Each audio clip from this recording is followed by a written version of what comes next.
وزیر داخلہ صاحب، اگر آپ کا یہ سپنا ہے کہ ہم CAB بل لا کر ہندوستان کے مسلمانوں کا دھرم بدل لیں گے زبردستی، تو یہ تمہاری غلط سوچ ہے۔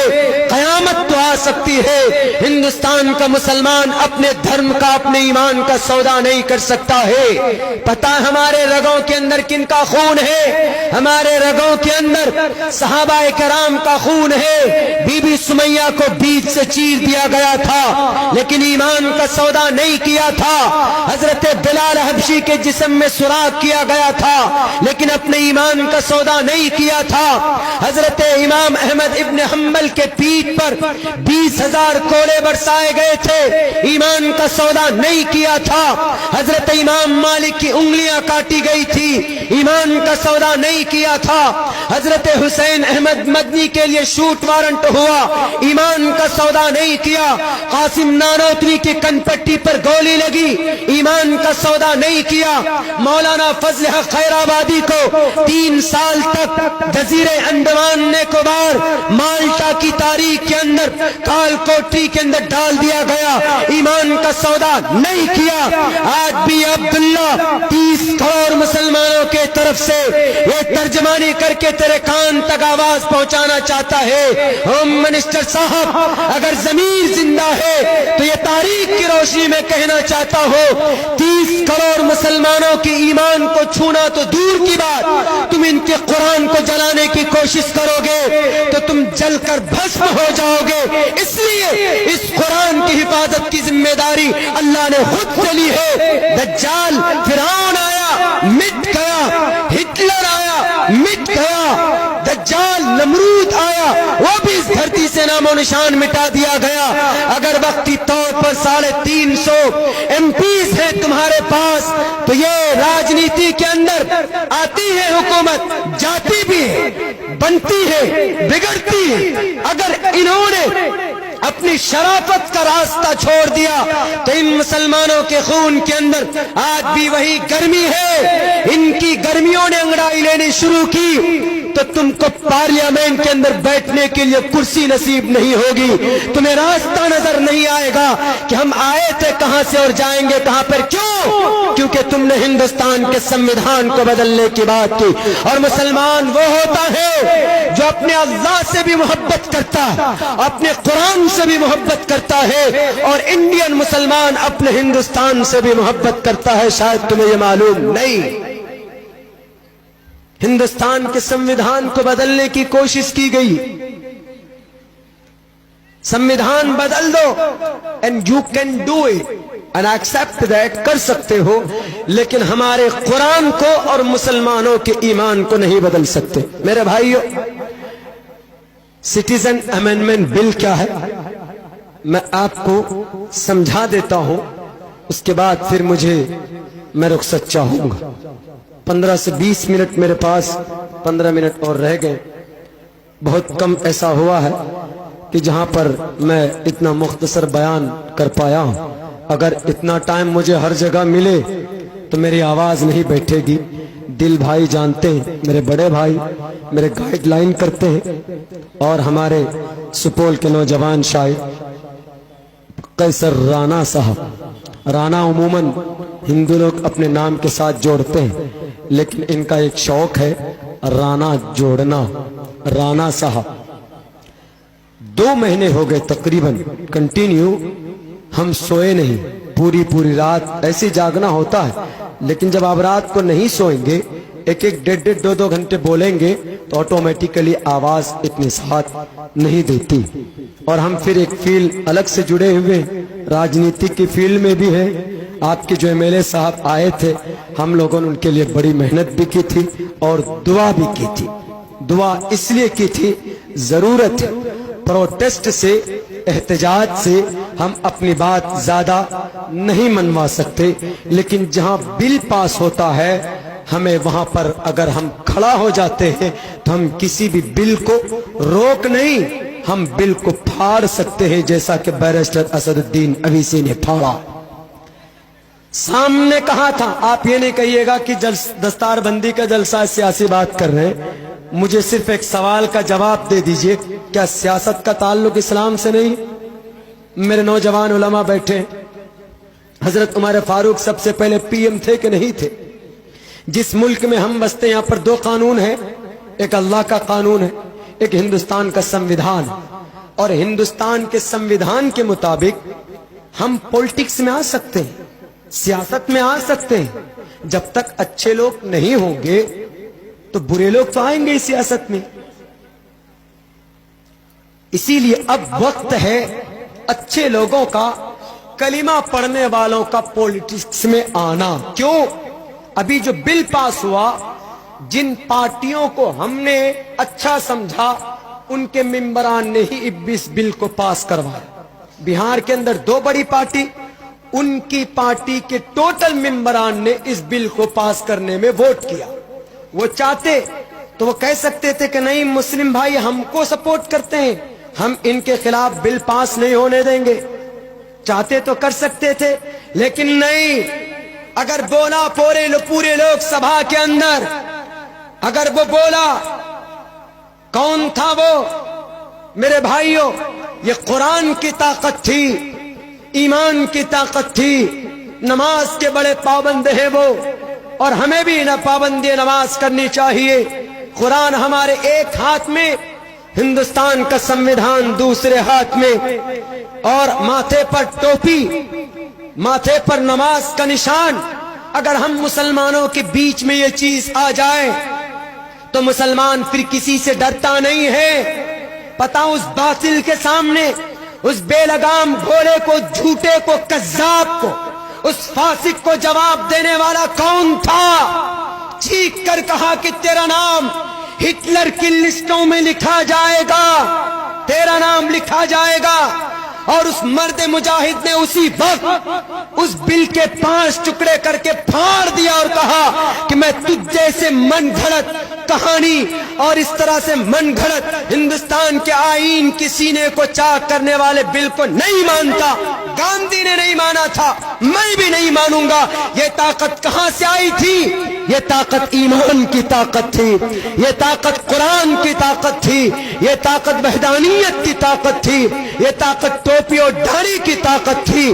और एक मर्द मुजाहिद के जिस्म को, बॉडी को हिला सकते हो, लेकिन ईमान की भावनाओं पर, उनके धर्म को तुम बदल नहीं सकते। दुनिया के गद्दार लीडरों, तुम्हारा सपना कभी भी शर्मिंदा ताबीर नहीं हो सकता। व्हाट इज द, हमारा गुनाह क्या है? हमने गुनाह कौन सा किया है जो इस तरीके से हम लोगों को कसा जा रहा है, परेशान किया जा रहा है? कुछ दिनों पहले एनआरसी, अब सीएबी बिल।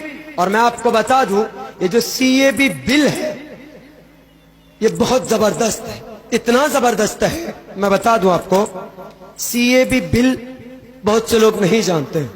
सड़कों पर कहीं प्रोटेस्ट किया जा रहा हो तो हम लोगों को बढ़ चढ़ कर हिस्सा लेना चाहिए।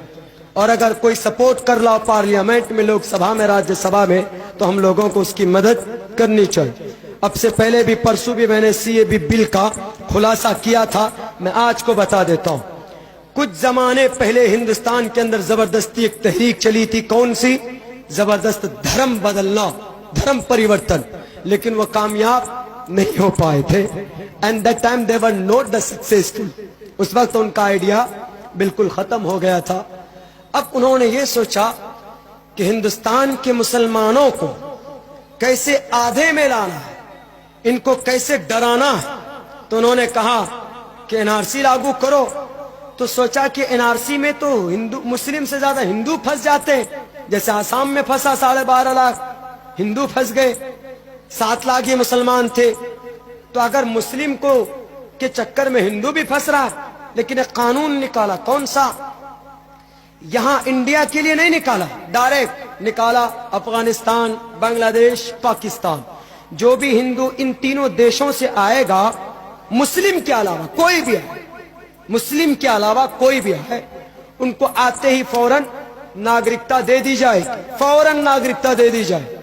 लेकिन अगर कोई मुस्लिम आए तो उनको नागरिकता नहीं दी जाए। ये डिस्क्रिमिनेशन है कि नहीं? डिस्क्रिमिनेशन का मतलब असबियत, भेदभाव। जो कि हिंदुस्तान के संविधान में भेदभाव ऐसा कुछ नहीं। तो ये कानून पास किया। तो आप कहेंगे कि मौलाना पाकिस्तान, बांग्लादेश, अफगानिस्तान से कोई मुसलमान आए या ना आए, हमको उससे क्या लेना देना, हम तो हिंदुस्तान के मुसलमान हैं, हम पर तो कोई एतराज ही नहीं, हमको तो कोई प्रॉब्लम ही नहीं। अब देखिए बहाना इन 3 देशों का, अगर वहां से कोई हिंदू आए फौरन नागरिकता, कोई मुस्लिम आए नागरिकता नहीं, घुसपैठ।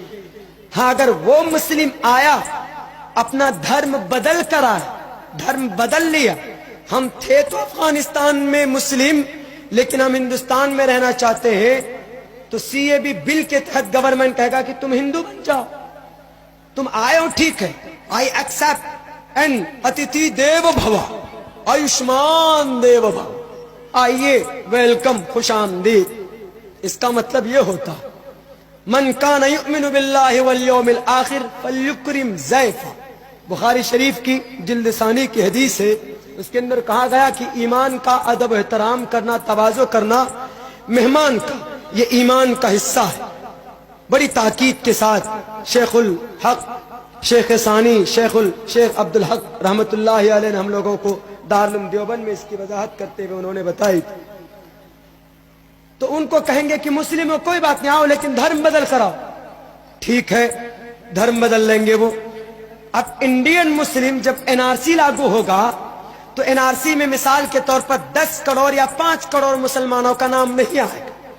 जब नाम नहीं आएगा तो वो क्या हुआ, वो घुसपैठ हुआ। जैसे बाहर के मुसलमान आए तो वो घुसपैठ, अब एनआरसी में जिन मुसलमानों का नाम नहीं आया तो वो भी घुसपैठ। अब अगर हिंदू का नाम नहीं आता है एनआरसी में तो हिंदू के लिए तो कानून है सीएबी बिल, वो फौरन सीएबी बिल के तहत नागरिकता ले लेगा, बच गया बेचारा मुसलमान। जिनका नाम एनआरसी में नहीं है तो उनके लिए 2 ही रास्ता, एक रास्ता ये है कि सीएबी बिल के तहत तुमको हिंदू बनना पड़ेगा तब तुमको नागरिकता मिलेगी, अगर नहीं तुम मुस्लिम ही रहना चाहते हो तो तुम अपनी नागरिकता साबित करो। छोटी छोटी सी भी प्रॉब्लम होगी ना उसकी डॉक्यूमेंट्स में तो उसको रिजेक्ट कर दो, उसको कहेगा गवर्नमेंट सुप्रीम कोर्ट जाओ, हाई कोर्ट जाओ, लाखों करोड़ों रुपए खर्च कर लेगा लेकिन नागरिकता साबित नहीं कर पाएगा, आखिर के अंदर वो घुसपैठ ही रहेगा।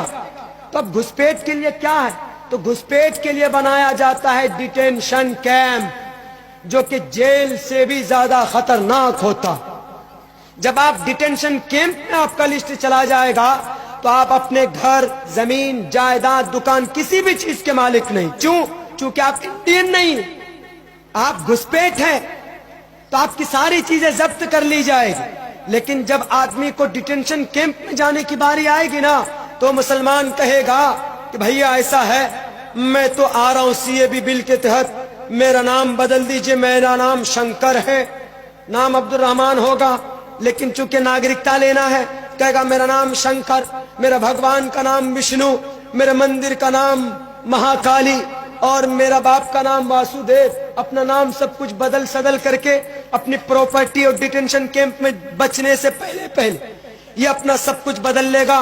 30 करोड़ मुसलमानों में 15 करोड़ मुसलमान ऐसे हैं जो कमजोर ईमान वाले, जिनका शरीयत से कोई लेना देना नहीं, वो अपनी नागरिकता बचाने के लिए फौरन अपने धर्म को बदल लेंगे, वो हिंदू बन जाएंगे।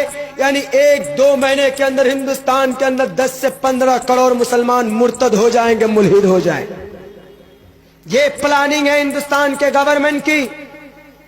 इसीलिए हम चीख कर कहेंगे, अगर तुम्हें दुश्मनी लेनी मुस्लिम बादशाहों की वजह से, दुश्मनी तुम अगर करना चाहते हो तो तुम उन मुस्लिम पूर्वज बादशाहों से, उनसे तुम बदला लो। आज के हिंदुस्तान के मुसलमान तो दिलो जान से इस देश से मोहब्बत करते।